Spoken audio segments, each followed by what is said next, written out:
What's going on, family? It's your host, Spook Benjamin, and we back again with another breaking news episode. Now, check this out, though. We got a doctor, a care doctor, the one that provides you prescriptions and take care of you while you sick. A care doctor doing some nasty, wicked stuff. And then we got some brothers you know what? Time to get into it. Let's get to the bottom of this. Investigators say he filmed people of all ages while they were in hospital rooms and changing areas. It goes from a 2-year-old to a grown woman. And so the victimization is so broad and the perversion so great that we're just beginning to wrap our arms around. And we start tonight with a warning. This story is really very disturbing. Police also are now accusing Dr. Omar Ajiz of having sexual encounters with... Hold on. This sick, funky ass bastard of a human being. What the? Charges: child sexually abusive activity, capturing/recording children while nude, capturing, recording a woman while nude, and using a computer to commit a crime. You sick. This man is evil. It's pure and simple like that. With patients asleep or unconscious. Jazz now faces a litany of charges, including recording children while nude and child sex abuse. Victor Williams with more on this story. We learned the suspect's wife was actually the one who went forward to police, right? Yeah, that's right, Devin and Karen. They wouldn't know anything about any of these allegations if it wasn't for her stumbling upon something almost 2 weeks ago on August the 7th. This individual potentially is one of the worst I've ever seen.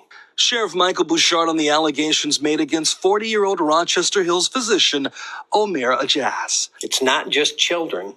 It's not just women. It's not just men.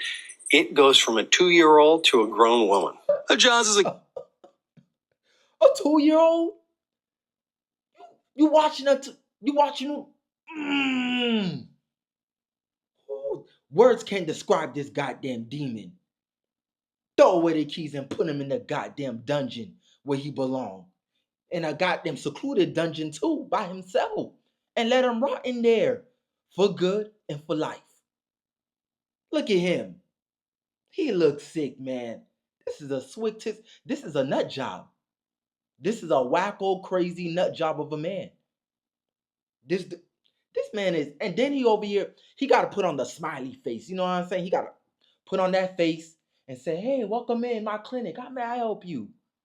Meanwhile, he got cameras all up and down the bathroom hallways and everything inside his goddamn care unit, watching you, preying on you. This is a predator.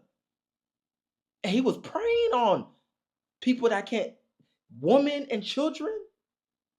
All right, I told y'all know what Spook Benjamin believe in. Death. That's what he believe in. And throw his funky ass in there. Accused of recording hundreds of people against their will at multiple locations, including his own home and several hospitals. Some victims unconscious as the doctor allegedly films himself sexually abusing them on the operating table. He's also accused of placing a hidden camera in the changing room of Goldfish Swim School in Rochester. Oakland County prosecutor Karen McDonald on the investigation and how it's affected her as a parent. It's a complete violation, and it's terrifying as a mother. And we're going to do everything we can to hold him accountable. At first glance, there's nothing alarming about Ajiz. He's an Indian citizen that's been working in the U.S. on a visa since about 2011. But it's said that there were thousands of videos in Ajiz's possession dating back about 6 years. As investigators go through confiscated devices such as 6 computers, 4 cell phones, and 15 storage devices, the allegations so far could be worse than those against Larry Nassar. When you think about the incredible perversion and destructive activity of Nassar, he had a much smaller group of victims in terms of potential. There's no limit to his perversion. Now, Ajiz was given a bond in the amount of $2 million, no 10%. $2 million? They set in bonds for pedophiles? Rapists? What? And there's dudes out there committing weed crimes, selling weed, ganja, a herb that came from the ground and rose up, and getting 5 years in prison. Meanwhile, rapists and pedophiles get bond and get bond out. What about if he fly his ass back to India? No, this is a flight risk. This is a nasty, funky being. He need to remain in prison for good. What is going on with the American justice system? Jesus. We are going to stay on top of his legal process as all of that plays out, but we're here right now at Henry Ford Macomb Hospital, where police say that some of these practices went on. But right now, we know that they're distancing themselves from this man. They did send us over a statement which reads, quote, "This individual has never been an employee of Henry Ford Health, but had privileges at several area hospitals, including Henry Ford Macomb Hospital. The safety of our patients and team members is our top priority, and we have taken immediate action to prevent him from practicing at our health system." Victor Williams, Local 4. So, Victor, what? That is nuts. And then look at the hospitals trying to distance themselves. No, your funky ass didn't do the right background check. That's what it is. Yeah, and this is coming from an Indian immigrant. We don't see this too often. We don't see this too often from an Indian immigrant, but it happened. It is what it is. He did some nasty stuff. He got to suffer the consequence. Suffer his fate. I'm saying his fate should have been death. Stoned by rock. Jesus style. Or beaten like Jesus too. Either or really don't matter. Any child pedophilia or rapist, yeah, that's the consequence they need to suffer. Because this is ludicrous. This is outrageous. Now, do Spook a favor and don't forget to like, subscribe, and hit the notification bell. And we're going to get into the next episode. They are now charged with murder. This is for killing a man that they say police wouldn't do anything about, despite already having warrants for his arrest. Are they cold-blooded killers, or were their actions justified in defense of their little sister? Jonathan Martin making the case with attorney Charles Adams. Capital murder because Quintanilla was kidnapped, right, when he was taken in the back of the F-150 and dropped off somewhere else. The story of two teen brothers in South Texas arrested for beating their stepfather to death for allegedly sexually abusing their half-sister has a lot of people talking. They were apparently so enraged at their stepfather, Gabriel Can. So they beat the stepfather to death. To death. He's unalive. He can't breathe no more. To death.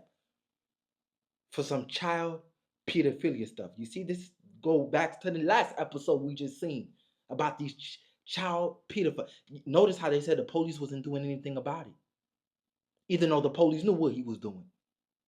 You see how they let child pedophilias off the road? But you see, these good folks, they holding him accountable for his actions. Yeah, they did it in a wrongly manner, but they still standing on business. What y'all say? They justified or not?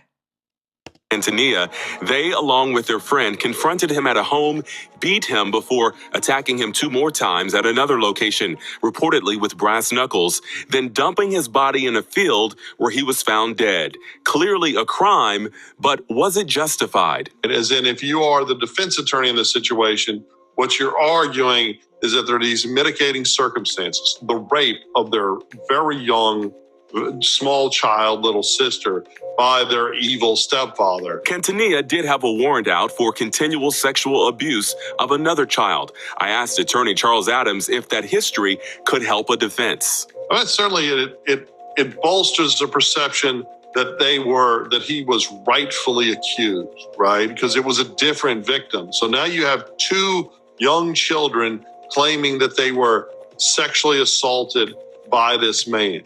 Right. And if these 2 brothers and the friend were aware I think it provides a rationale, a justification that a lot of people can understand. But the teens are facing serious charges, including murder and aggravated assault with a deadly weapon. While some might understand their motivation, others argue killing someone in a situation like this is never okay. But what might a jury say? Charles says while a long shot, a jury nullification argument might be the best option for a defense. Where you as a lawyer look at the jury and say, hey, we understand that this meets the elements, but we're asking you to find them not guilty anyway, because no one, I don't think there's anyone in America that can't sympathize with two brothers acting the way they did in response to someone who had violently raped their little sister. Like I said, I sympathize with them. They just did it the wrong way. You beat the man Jesus style to death. Remember how they stoned Jesus to death and beat him to death? They did the same thing to their stepdaddy. Wasn't their real daddy, it was their stepdaddy. Not only that, they dragged the body to who knows where and try to make that body poof, be gone and disappear.